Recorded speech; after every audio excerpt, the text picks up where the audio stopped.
em Gênesis, capítulo de número 35, versículos de número 1 a 7. Gênesis, capítulo de número 35, versículos 1 a 7. A Bíblia Sagrada diz: Depois disse Deus a Jacó: Levanta-te sobe a Betel e habita ali. Faze ali um altar ao Deus que te apareceu quando fugiste diante da face de Esaú, teu irmão. Então disse Jacó à sua família e a todos os que com ele estavam: Tirai os deuses estranhos que há no meio de vós, e purificai-vos, e mudai as vossas vestes. Levantemo-nos e subamos a Betel, e ali farei um altar ao Deus que me respondeu no dia da minha angústia, e que foi comigo no caminho que tenho andado. Então deram a Jacó todos os deuses estranhos que tinham em sua morada, e as arrecadas que estavam em suas orelhas. E Jacó os escondeu debaixo do carvalho que está junto a Siquém. E partiram, e o terror de Deus foi sobre as cidades que estavam ao redor deles, e não seguiram após os filhos de Jacó. Assim chegou Jacó à luz que está na terra de Canaã. Esta é Betel.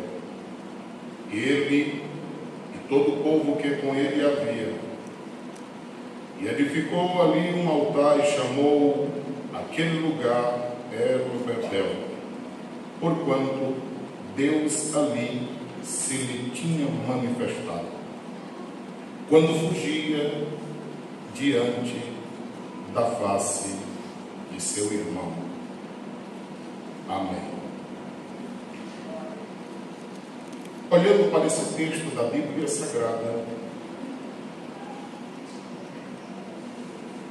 lembrando-me da história dos avivamentos, porque a partir de amanhã nós estudaremos sobre avivamento durante um trimestre inteiro. E a Bíblia é interessante. Quando nós pensamos em um tema, parece que todo lugar da Bíblia que nós abrimos, nós só conseguimos ver aquele tema. E na última noite de 1739, a história diz que numa reunião como essa, estavam reunidos Whitefield, Chaves e John Wesley. Eles disseram que eram poucos irmãos, mas o Espírito desceu sobre cerca de 60 irmãos, de uma forma tão poderosa, que eles disseram ter sido a melhor passagem de ano que eles já haviam experimentado, por causa da presença do Espírito Santo de Deus na vida deles. Em 1900, em uma reunião também como essa, Jacques Parham, ele havia feito um trabalho de faculdade pedindo aos alunos que lhe trouxesse o que havia de comum entre todas as pessoas que recebem o batismo no Espírito Santo. Naquele dia marcado para que eles fizessem aquele trabalho e trouxessem 75 pessoas estavam ali. Eles se reuniram numa escola, e a história diz que o poder de Deus foi tão grande, que eles ficaram impressionados. O Espírito de Deus naquele dia desceu sobre a vida de uma jovem, que ela por 3 dias não conseguia falar inglês, sendo a língua materna, ela só conseguia falar em chinês. E até o relato da experiência que ela resolveu contar, por não conseguir falar, ela escrevia, mas também só saía em japonês. Tendo ficado arquivado, após ter sido repassado a um jornal famoso da época, para que fosse noticiado os originais que ela escrevera. Estou lhe dizendo isso porque é desejo nosso que Deus avive o seu povo. E é claro que avivamento não é o que nós às vezes desenhamos ou pensamos. Porque se ser cheio do Espírito em Atos dos Apóstolos, falar em línguas, é ser direcionado pelo Espírito de Deus, fazer obras e maravilhas, ser cheio do Espírito Santo em Efésios, é viver uma vida correta na sociedade, na família e na igreja. Nós não podemos ter uma coisa e anular a outra, porque desta forma nós seríamos muito prejudicados, ou o reino de Deus assim seria prejudicado. Se nós pularmos, nos alegrarmos, falarmos em língua, mas nada disso mudar a nossa vida, digo, o nosso comportamento, a nossa forma de falar, a nossa forma de agir, a nossa vida como um todo, nós ainda não estaremos avivados.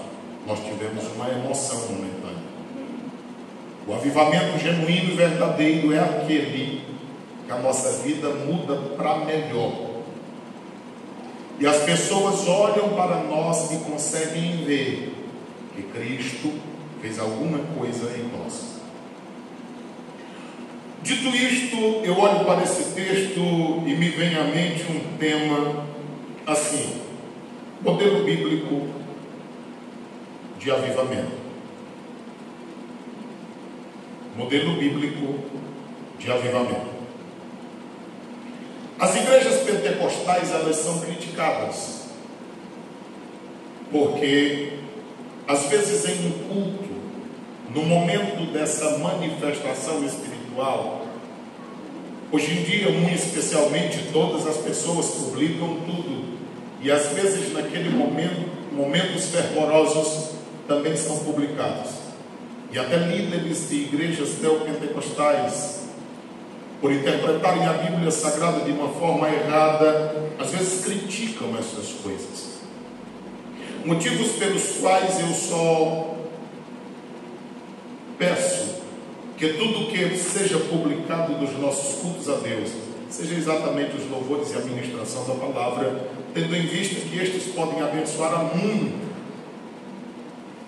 Uma partícula dos nossos cultos isolada, na visão de muitos, parece loucura. Mas eu lembro aos irmãos que Paulo diz que nós somos salvos pela loucura da pregação. Ele disse que a morte de Cristo para os que perecem também é loucura. Quando ele pregava, às vezes ele dizia: eu falo como fora de mim, ou seja, como um louco. Ele disse que nós para o mundo não passamos também de loucos. Mas ele disse que Deus usa esse tipo de gente, loucos, de forma tal que Paulo disse que a loucura de Deus é mais sábia do que a sabedoria dos homens. E eu glorifico a Deus por isso. Quando eu falo de modelo bíblico de avivamento, eu estou olhando para esse texto quando diz assim: depois, claro que é do que teve tudo em Gênesis, até o versículo 34. Depois, disse Deus, porque nosso Deus está vivo e fala a Jacó. Eu quero que você olhe para esta palavra, a Jacó. E o primeiro ponto da mensagem está aqui. O modelo bíblico de avivamento, primeiro ponto, começa pelo individual, pelo indivíduo, pela pessoa. Antes que um avivamento de Deus alcance a coletividade, ele alcançará primeiro indivíduos. O Senhor falou com Ezequiel quando ele estava à beira do rio Quebar, mostrou-lhe a sua glória. Acabamos de estudar no trimestre de Êxodo. O Senhor falou com Isaías e Isaías pensou que ia morrer individualmente.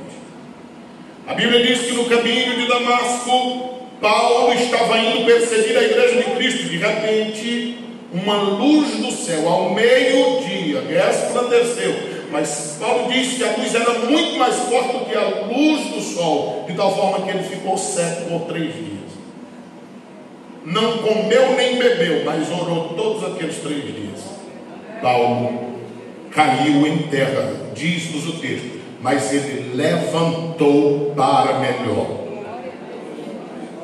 Nada contra os que caem, mas aí eu digo, qual a vantagem de cair se não for para levantar para melhor?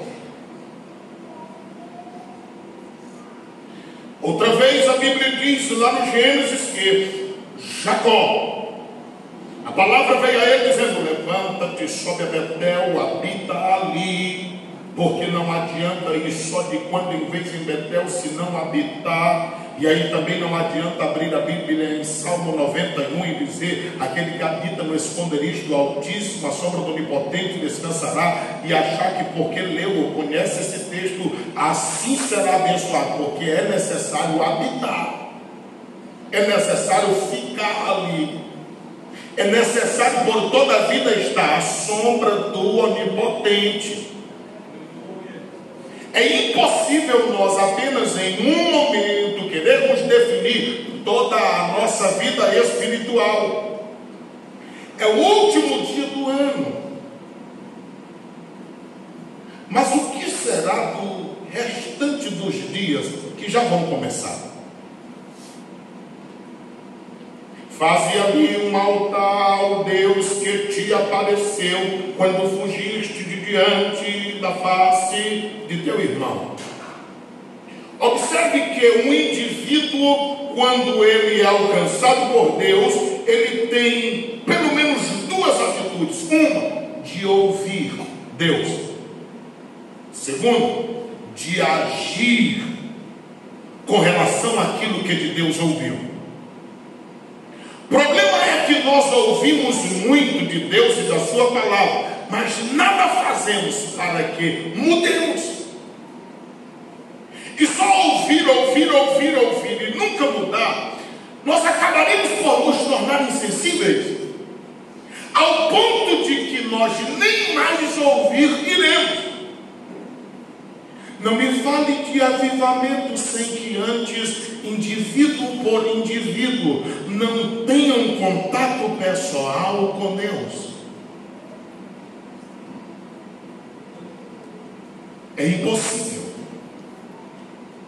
É por esse motivo que você já viu em algum culto pentecostal alguém de um lado pegando fogo, o outro do outro lado se desmanchando em brasa, e alguém no meio dizendo assim: o que é isso que está acontecendo? Não estou sentindo nada. Mas é por isso, é porque é o indivíduo. Observe que às vezes falamos sobre assuntos que queimam pessoas, a ponto de elas estarem com os olhos em tempo de estourar, rangendo os dentes, querendo ouvir mais da palavra, o coração queimando, mas eles nem se querem glorificar para não perder nada, absorver tudo que a palavra está dizendo. Interessante, a mesma palavra pregada a todas as pessoas, mas uns sentem mais do que outros, porque de fato estes estão ouvindo. E certamente o Espírito está trabalhando neles uma possibilidade de eles agirem com relação a uma mudança do que o Espírito está testificando ao coração deles. É por isso que num culto nós não podemos criticar e apontar ninguém, porque há aqueles que ouvem bastante, aqueles que se manifestam. Nós sempre temos orientado a igreja para que ouçamos o máximo que pudermos e guardemos a maior quantidade que pudermos, porque também nós poderemos sentir aqui, mas se o que nós estamos ouvindo, aprendendo, aplicarmos a nossa vida, terão pessoas que em casa, na roça, no caminho do trabalho. Eu não sei se alguém aqui já teve essa experiência de às vezes você está andando na estrada e sentir tanto de Deus, e você diz: eu não dou conta de prosseguir, eu vou dar uma parada, eu vou chorar, ou eu vou glorificar a Deus, e depois eu vou prosseguir. Deus quer que nós desfrutemos disto constantemente. Para o mundo é loucura, para nós é poder de Deus. Para a salvação de todo aquele que crê. Porque o poder de Deus não pode mexer só com as nossas emoções e não com o nosso caráter. Ou ele mexe com toda a nossa estrutura, ou com nada nosso vai mexer. Segundo ponto da mensagem, versículo de número 2. Então disse Jacó à sua família. Aqui está o segundo ponto da mensagem. O primeiro é o indivíduo. O segundo é a família do indivíduo.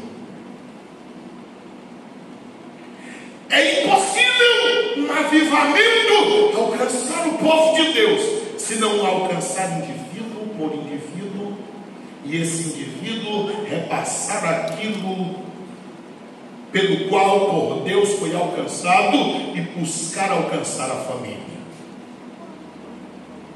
Não me fale de avivamento, não me fale de alguém com dons, não me fale de alguém de extremas capacidades, que sua vida deste esteja avivada e toda a família acabada. Eu não estou dizendo que nós temos a obrigação de conduzir todo o nosso povo a Deus, mas eu estou lhe dizendo que nós temos a obrigação, se somos avivados, da nossa família, independentemente das decisões delas, mas elas têm que reconhecer que em nós há algo diferente. No mínimo. E eles não perceberão isso apenas por um poder sobrenatural, mas pelo nosso tratamento para com eles, pela nossa vida para com eles. Não se engane. Ah, mas eu prego, ah, mas eu canto, ah, mas eu faço a obra, ah, mas eu. E a família? Um acabado com um lado, arrebentado para o outro. Eu chuto esse, mordo aquele, belisco esse. Eu sou um cão dentro de casa, mas na igreja eu sou avivado. Não! Esse não é o avivamento bíblico. O modelo bíblico de avivamento começa na nossa vida, mas alcança quem está à nossa volta. E eles olham e veem isso em nós.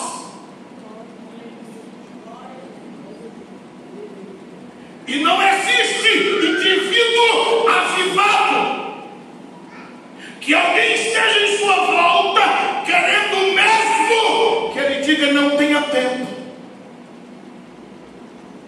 Porque a maior vontade de uma pessoa que está avivado é que o que há nele ou nela tome de conta dos demais.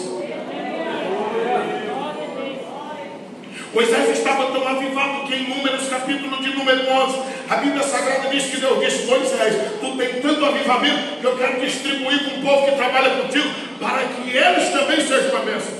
Como é que eu faço? Reúne os 70. E aí eu tiro do que tem em ti e distribuo com eles. Só ficou 68 no arraial. 2 ficaram lá fora. A Bíblia diz que de repente alguém chegou e disse: "Ô Moisés, todo mundo que está no arraial está avivado, agora tem 2 lá fora avivados. Eu mando eles parar porque eles não estão dentro do arraial." E Moisés disse: "Vem aqui, deixa eu te contar uma história. Eu estou avivado. E o meu desejo era que todo Israel fosse cheio do Espírito Santo." O maior desejo de quem caminha para o céu é que pelo menos todas as pessoas caminhem para lá. A maior característica de alguém avivado é desejar que todos que estão em sua volta sejam avivados. Ao olhar para o segundo ponto, olha só o que diz o versículo de número 2: sua família e a todos que com ele estavam. É o que eu chamo de agregados. Tirai os deuses estranhos. Certamente Deus estava falando daqueles serafins, ídolos da família, aqueles que Raquel, a esposa de Jacó, roubou quando estava saindo da casa de seu pai. Gênesis 31:19 fala acerca disso. Ela escondeu e disse que estava nos seus dias de menstruação e por isso não poderia levantar do animal. E levou embaixo da cela os deuses estranhos. Certamente eles tinham uma possibilidade de quem os tivesse na família receber uma parte maior de herança. Quem é avivado não se preocupa com valores monetários e financeiros. Quem está avivado está preocupado com o céu e com que mais pessoas caminhem com ele ou com ela para o céu. Mas Raquel estava naquela situação. A Bíblia Sagrada diz que há no meio de vós purificai-vos. Então, em tempos de avivamento, tem que haver purificação. Esse negócio de tirar os deuses estranhos, isso não pega bem para a gente. E para quem vai pegar? Porque Paulo escreve à igreja de Corinto, 1 Coríntios 10:7, e ele diz: tirai os ídolos de meio de vós. 1 Coríntios 10:14 ele diz: fujam da idolatria. 1 de João 5:21, escrevendo à igreja, João disse: cuidado com os ídolos. Se idolatria para nós é apenas se prostrar diante de uma imagem, idolatria para Deus é quando qualquer coisa toma o lugar que deveria ser só de Deus. Irmãos, tenhamos cuidado para que as bênçãos de Deus na nossa vida nós não as tornemos em maldição. Aquilo que Deus está lhe concedendo, lhe dando e que continuará ainda a acrescentar, é para que você seja abençoado e outras pessoas ao seu lado também, inclusive a obra de Deus. Não deixe que aquilo que Deus te deu seja empecilho para você dizer: eu não posso fazer a obra de Deus porque Deus me deu isso, eu tenho que me preocupar com isso, e agora eu não tenho tempo mais para Deus porque isso está. Purificai-vos. Mudai as vossas vestes. Alguém diz: eu não falo sobre uso e costume na igreja. Eu sempre continuarei falando, a não ser que rasgue algumas páginas da Bíblia ou tire. A Bíblia Sagrada diz em Provérbios 7:10 que tem uma veste apropriada para a prostituta. A Bíblia diz em Gênesis 38:14 e 15 que Judá olhou para Tamar e a teve por prostituta por causa das vestes dela, porque antes ela estava com vestes de viuvez. E de repente ela vestiu veste de prostituta. Ele olhou e, claro, quem está com veste de prostituta, na visão dele era prostituta, e por isso ele a possuiu. Observe que um abismo chama outro. Ela coloca a veste, ele canta ela e ela acaba se prostituindo. É claro que ela levou dele o lenço, o cajado, tudo quanto ele tinha de importante para identificar que ele havia caído. Tenha muito cuidado, tenhamos muito cuidado, porque uma prostituição pode levar o lenço, pode levar o cajado, pode levar o selo, pode levar tudo de importante que Deus nos deu nas regiões espirituais. Quando nós olhamos para o texto sagrado, a Bíblia está nos dizendo que também há uma diferença de vestes de quem teme a Deus. 1 Timóteo 2,9 diz que quem teme a Deus anda com vestes honestas, com pudor, ou seja, quem tem vergonha, com traje atual, mas também digno do que de fato representa. Olha, nós somos a noiva de Cristo. 1 de Pedro 3 e 4, Pedro disse assim: e que a beleza não seja apenas a externa, frisado cabelo, pérolas ou coisas parecidas, porque era o que eles utilizavam naquela época. E nesse contexto aqui diz respeito às vestes com relação aos cultos pagãos. Uma ligação direta. Por esse motivo o Senhor Deus disse: então deve ser tirada. A mesma coisa acontece quando o profeta Joel diz: rasga o coração, não precisa rasgar as vestes, porque rasgar as vestes naqueles dias era só uma questão ritualística. E o que Joel estava dizendo é que era o coração que deveria ser rasgado, para que as pessoas sentissem a presença de Deus verdadeiramente. Terceiro ponto da mensagem, versículo de número 3. E levantemo-nos e subamos aonde? Casa de Deus. Aqui, igreja, irmãos. O modelo bíblico para avivamento é indivíduo, família desse indivíduo, igreja que esse indivíduo congrega. Tem gente que pensa as coisas diferentes. Não, é daqui para lá. Não, irmão, é de lá para cá. É por isso que todo dia a gente prega, todo dia a gente ensina campanha de oração todo dia, e ensina todo dia, e reunião todo dia, e conversa todo dia. Porque aqui estão os representantes de cada família.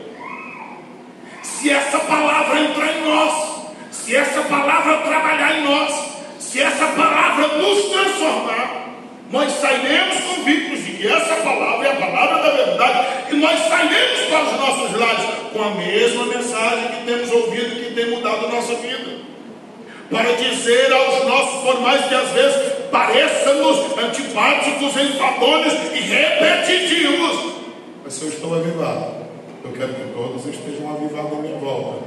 E se a minha família está avivada e a minha vida está avivada, quando nós nos reunirmos aqui, irmãos, não terá espaço para mais nada, a não ser para o modelo de um avivamento bíblico descendo sobre as nossas vidas e nós vivendo de uma forma diferente. O texto sagrado nos mostra, o terceiro ponto, que o convite é para ir a Betel, casa de Deus. Segundo, fazer ali altar, conforme ele exigiu no versículo de número 1. Irmãos, tem que construir altar. E construção de altar é coisa que ninguém vê, mas está sendo construído. A Bíblia diz que se constrói altar assim. Mateus 6:6. Entra no teu quarto, fecha a porta, porque aquele que vê em secreto verá e te recompensará. Se constrói altar assim, Lucas 6,48, e alguém cavou fundo, e cavou profundo uma cova, e encontrou pedra, aí veio construindo de lá para cá, e fez uma casa fundamentada na rocha. Veio a chuva, ataques superiores, vieram os ventos, ataques laterais, correram os rios, ataques inferiores, mas a casa ficou firme do mesmo jeito que estava, porque ela estava construída na rocha. O alicerce estava fundo. Alicerce em cima de areia não tem sustentabilidade. E são essas dificuldades, os problemas que passamos, que fazem nós aprofundarmos estas valas até encontrar a rocha, que é Cristo, Jesus de Nazaré. Não tente fundamentar a sua vida na minha, não tente construir o seu altar no modelo da minha vida. Olhe para o modelo bíblico e diga: eu quero desse jeito, e aviva a tua vida pelo modelo da Bíblia, porque a Bíblia é palavra de Deus e não falha. Eu posso falhar, eu posso errar, eu sou apenas um homem, um ser humano, igual você. É verdade que o máximo que eu puder evitar é bom, porque o obreiro deve ser irrepreensível. Todavia, podemos falhar. Mas se a nossa fundamentação estiver em um altar construído, a gente vai embora. E a Bíblia Sagrada diz aqui, versículo número 3, que me respondeu. Ou seja, construir um altar ao Deus que havia lhe respondido. O que é isso? Relembrando dos feitos divinos. Você sabia que num culto como esse é possível de ter muita murmuração? O Senhor não me deu isso, não me deu aquilo, eu pedi isso também, é o último dia do ano, não estou vendo nada disso cumprido. E você já morreu? Será que Ele não está te preparando para te conduzir ao que você pediu? Uma vez que Jeremias 29:13 diz que Ele quer dar a nós o fim em que desejamos, mas primeiro devemos buscar a Ele de todo o nosso coração, buscá-lo de todo o nosso entendimento e viver aquilo que Ele quer para nós, para que Ele nos dê a paz que Ele quer nos dar. Você já parou para pensar a quantidade de coisas que você não pediu e que Ele lhe concedeu? Você já parou para pensar a quantidade de benefícios que a pessoa do lado da sua casa não tem, do outro lado não conseguiu, na retaguarda também não, e nem à frente, e na tua casa Deus tem dado? Você sabia, coisa? Não é 9 horas de vir para a igreja, ficar até meia-noite. O que você acha melhor? É uma vez por ano você passar de meia-noite na igreja, agradecendo pela sua família estar viva, ou passar a noite no velório chorando por alguém que partiu? Irmãos, ingratos somos nós.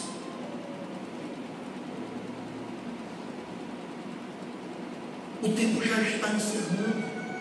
O ano velho está encerrando, o novo ano chega, mas eu quero, foi falado muito sobre isso, reflexão, e nós estamos refletindo nesta noite sobre o modelo bíblico de avivamento. Porque tem muitos outros modelos que não são bíblicos, e embora as pessoas estejam embriagadas por eles, mas ainda aqui, a Bíblia Sagrada diz aqui no versículo de número 3, no dia da minha angústia, e que foi comigo, porque isso é convicção.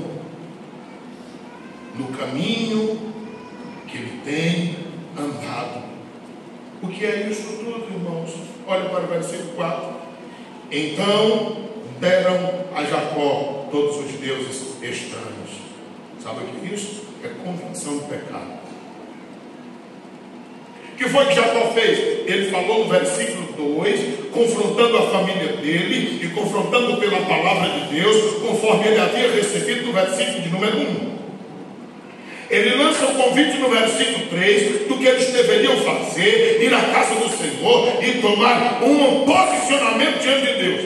Versículo de número 4: deram a Jacó todos os deuses estranhos que tinham em suas mãos e arregadas que estavam em suas orelhas, e Jacó escondeu debaixo do carvalho que está junto a Siquém. Esconder aqui debaixo do carvalho que está a Siquém está falando de sepultar, está falando de enterrar, está falando de jogar para lá, para não ter mais contato.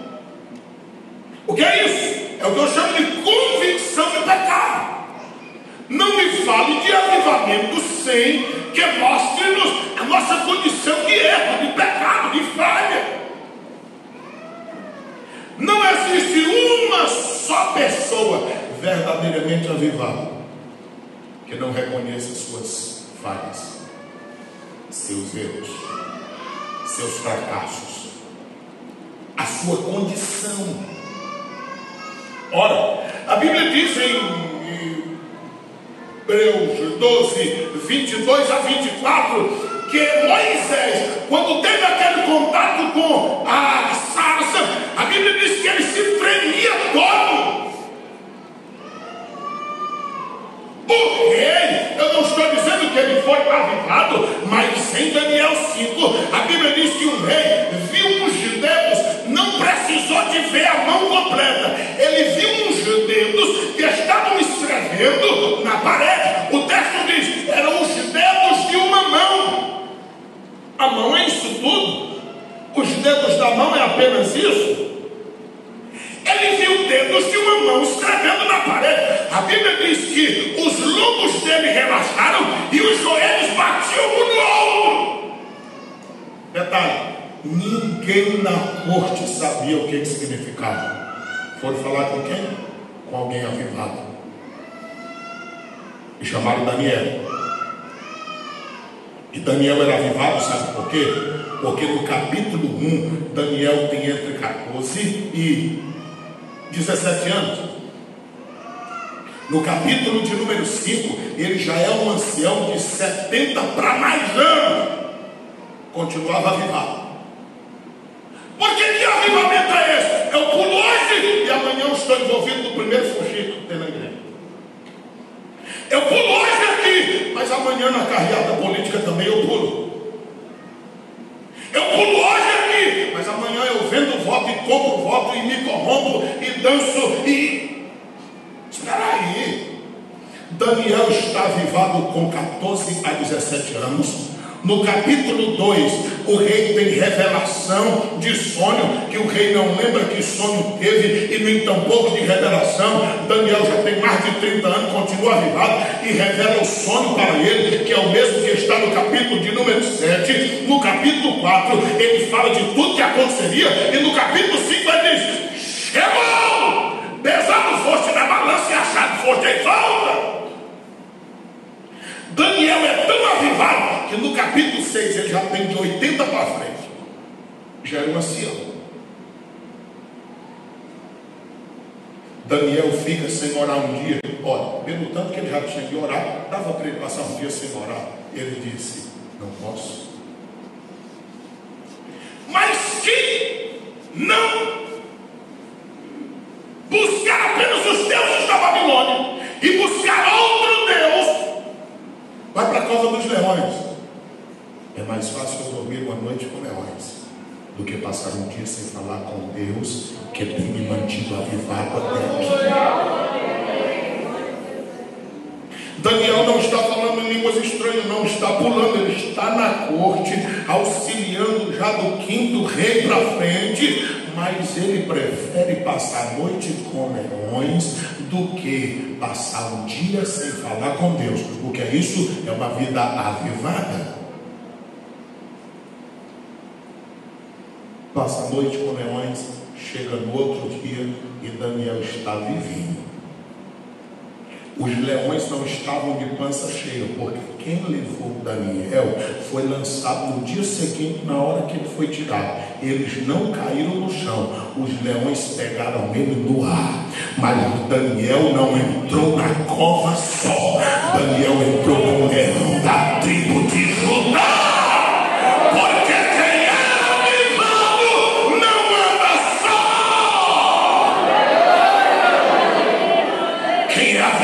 Tem a companhia do Deus do avivamento. Quem é avivado anda com a companhia do Espírito que o aviva. Foi dito de Daniel: o Espírito do Deus excelente e o Filho dos deuses está com ele.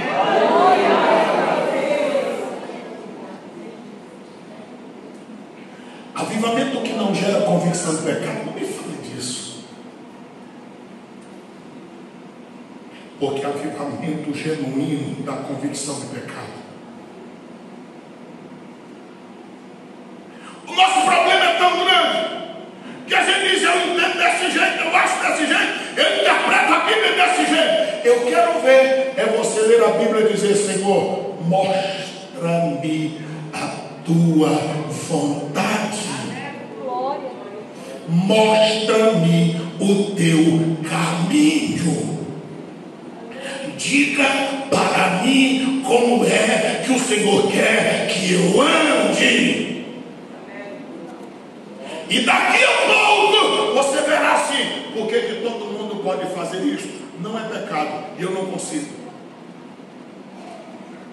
Por que todo mundo faz e aparentemente é normal e eu não dou conta? É porque quem com Deus é avivado e separado para propósitos definidos, precisa viver uma vida diferenciada dos demais. No tempo da mulher de Manoá, podia fazer o que quisesse, andar da forma que quisesse e fazer o que desse na telha. O povo de Israel estava 40 anos na mão dos filisteus. Deus se revela para a mãe de Sansão e diz: tu não pode beber vinho, nem comer nada de uva, tem que ser separado. E o que está acontecendo? É porque tu vai gerar um filho. Tu só és estéril até agora, mas o que de ti será gerado é consagrado a Deus. Portanto, não pode se contaminar nem a mãe e nem o filho, porque eu tenho propósito para o teu filho, mas para iniciar tu já tem que se purificar também. Não me fale de alguém com propósito divino na vida vivendo da forma como vive todo mundo. Porque Saulo, para começar, foi 3 dias sem comer e sem beber.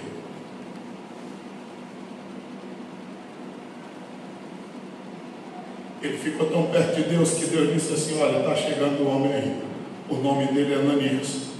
Ele vai chegar, vai colocar a mão na tua cabeça, a tua história vai mudar.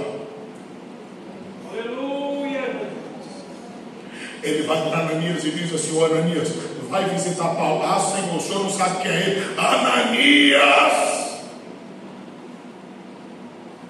eu já o escolhi, para mim é vaso precioso. Tu prega para os irmãos da tua igreja, mas ele vai pregar até para reis e magistrados. Vai! Glória a Deus. Ananias foi e já chegou dizendo: ó irmão Paulo, aleluia,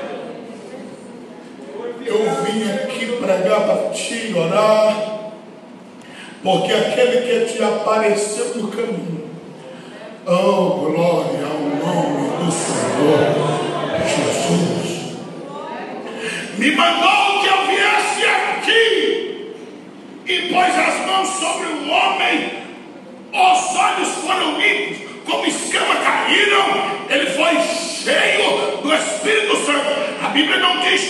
verdadeiramente, mas eu acredito que ele falou em línguas. Se eu não acredito, o problema é seu. 1 Coríntios 14, 18 diz: eu falo mais em língua do que você chute em junto. Paulo desfrutava de uma íntima comunhão com Deus, porque ele era irmão.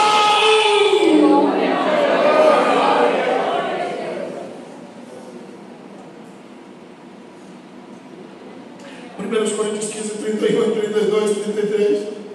Ele estava na igreja de Éfeso, o povo estava massacrando Paulo. Ele disse: não se preocupe, eu só saio daqui depois do Pentecostes. Quem determina a estada e a saída de um homem de Deus de um lugar é Deus. Porque Deus tem um homem certo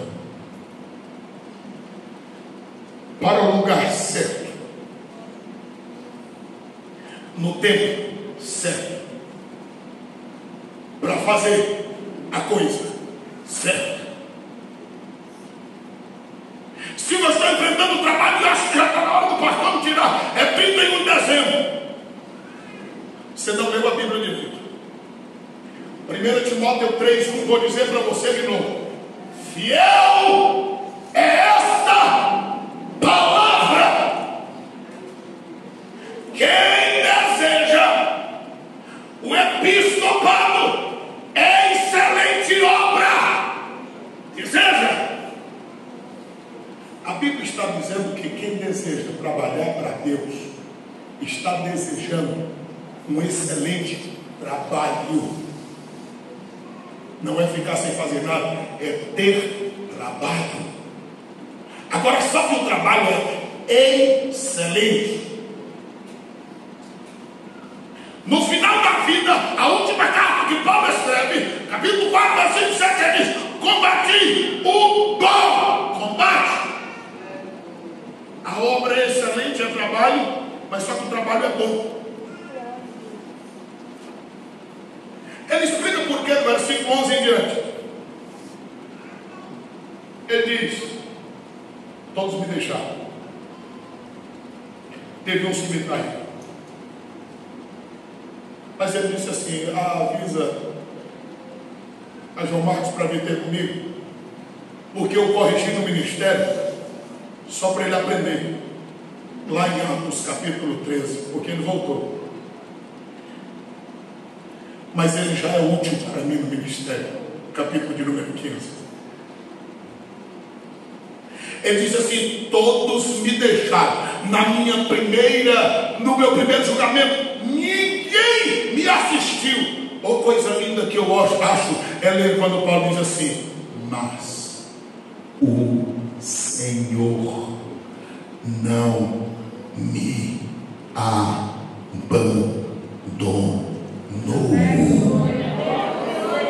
e Ele continuará comigo. Você sabe por que Paulo tem essa convicção? Porque Paulo está próximo da morte, e ele diz assim: traga os meus livros.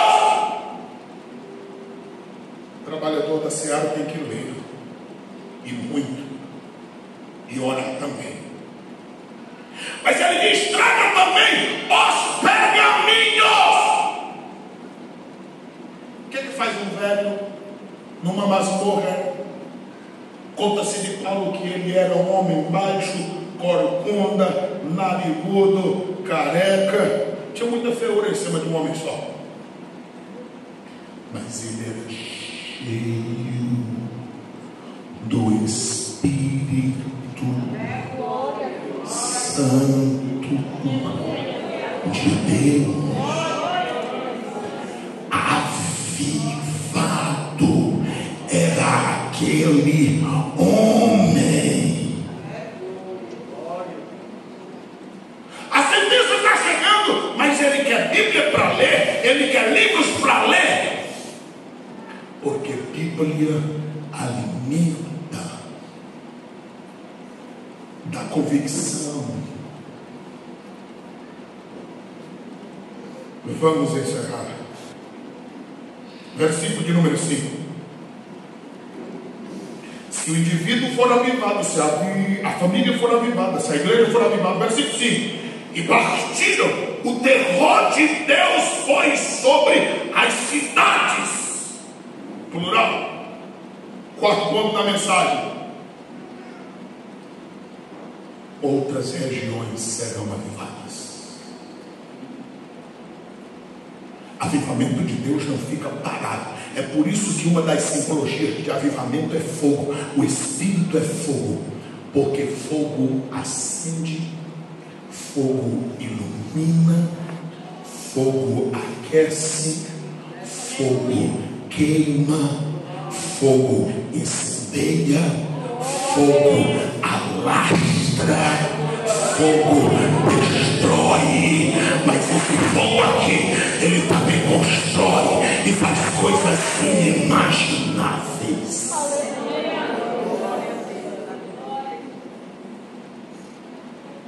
Aí o texto continua dizendo assim: assim chegou Jacó à luz. Esta é a terra de Canaã, esta é Betel. Ele, todo o povo que com ele havia. Ele não chega só no lugar onde Deus quer que ele chegue. Quem é avivado não pode chegar só no local que Deus tem determinado, mas levar outros consigo. Versículo de número 7: edificou ali um altar, isso é trabalho, chamou aquele lugar de Betel, ou seja, o lugar onde Deus está, a casa de Deus, o lugar onde a face de Deus está. E a Bíblia diz: e ali Deus havia se manifestado. Irmão, se Deus se manifestar a você, a mim, a nós, já foi. Atos 5:28. Ah, mas eu amo aquele texto. Diz assim: nós não já falamos expressamente que não é para vocês falar o nome desse Cristo. Qual o motivo? O texto diz: porque encheste toda a Jerusalém dessa vossa doutrina.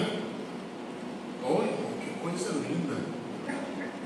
Enquanto muitos crentes ainda não encheram nem o coração, a Bíblia diz que os crentes da igreja primitiva encheram Jerusalém toda da doutrina de Cristo. 5,17 de João: a minha doutrina não é minha, disse Jesus, mas do meu Pai que me enviou. Você quer mais o que é uma pessoa avivada, alcançando outras regiões? Atos 5,42 diz assim: e eles se alegraram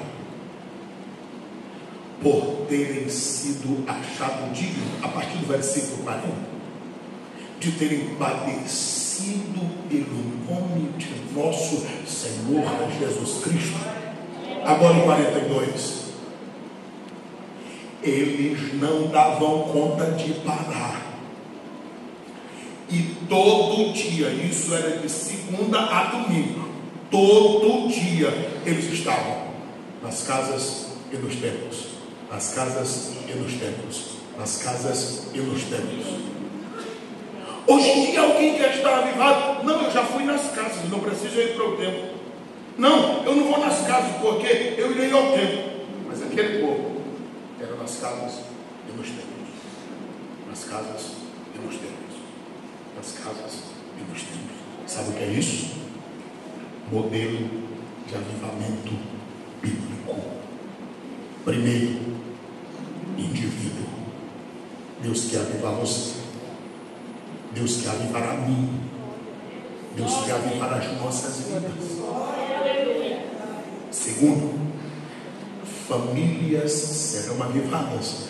Deus quer avivar famílias inteiras. O Senhor quer que sintamos o poder de Deus no culto doméstico. Então, para isso, o culto doméstico tem que voltar. O Senhor quer enchermos de graça no nosso lar. Se o indivíduo está avivado, a família está avivada, a igreja será avivada. E uma igreja avivada, parede não conseguem segurá-la. Porque Atos 4:30 diz que eles estavam reunidos no mesmo lugar, orando, mas o chão tremia debaixo dos pés dele, por causa da presença do Espírito de Deus ali. Então, indivíduo, família e igreja avivada, esse avivamento alcançará regiões. As pessoas ouvirão falar e virão ver o que acontece. E as pessoas, às vezes que estão aqui, não darão conta de esperar virem e irão ao encontro delas. Uma coisa é certa: o modelo de avivamento bíblico está diante dos nossos olhos. Quantos entenderam esta palavra? Sim, só tem um problema. Qual? É que você falou de avivamento e ninguém foi avivado. Você está enganado. O verdadeiro avivamento começa pela palavra. O problema é que nós estamos preocupados com as manifestações externas momentâneas. E há coisas que Deus vai trabalhando de uma forma silenciosa e alcançando os propósitos que Ele quer na vida de cada pessoa. Tem coração aqui ardendo, queimando, tem olhos lacrimejando, e o Espírito está dizendo: tu está vendo? O caminho é esse, entra por ele, que eu te mostro se eu tenho o poder de mudar ou não.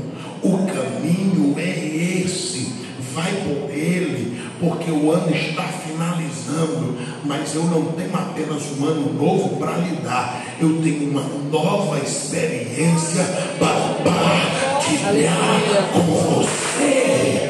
Há pessoas que estão para explodir nesta noite.